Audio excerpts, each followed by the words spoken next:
The second thing that's part of this executive order, this gold standard childhood vaccine schedule, is that we should space out vaccines so that children don't get more than one shot at a visit. And that's what's at the heart of this. I mean, at this press conference, Stephen Miller spoke. So he said, did Stephen Miller, I have young children. I'm watching them get shot after shot after shot. How can this not overwhelm their immune system? How can it not cause unwanted inflammation? How can it not cause chronic diseases? This from Stephen Miller. So let's take a look at this for a minute. Donald Trump was born in 1946. Both Robert F. Kennedy Jr. and I were born in the early 1950s.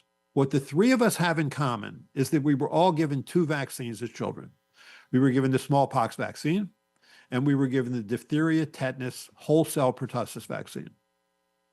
Now, the smallpox vaccine is the largest of the mammalian viruses. The point being, it's not the number of shots that you get. It's the number of immunological components in those shots. That's what Stephen Miller's talking about. That's what RFK Jr. is talking about. You're overwhelming or perturbing a child's immune system by giving all these shots. But it's what's in the shots that matter. So the smallpox vaccine that we got, smallpox is the largest of the mammalian viruses. It has about 200 separate smallpox proteins or immunological components. The vaccine, the pertussis vaccine, was a whole-killed bacterial vaccine. It's the only time we ever gave a whole-killed bacterial vaccine in this country, and we gave it up until the late 1990s. Bacteria are bigger than viruses. The number of immunological components in that vaccine, bacterial proteins, bacterial polysaccharides, was about 3,200.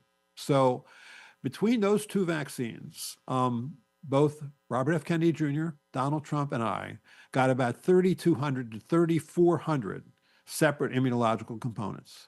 That's 20 times more than my grandchildren are currently receiving. 20 times more, because they receive, if you add up all 17 vaccines that my grandchildren are receiving, it adds up to about 160 immunological components, right? 3,200 versus 160, because we make safer, purer vaccines, because we've had advances in protein chemistry, in protein purification, in recombinant DNA technology, which allows us to make safer, purer vaccines. The pertussis vaccine no longer contains 3,000 plus immunological components. It contains 1 to 5 immunological components. So that's what matters. So the notion that children are being overwhelmed doesn't make sense.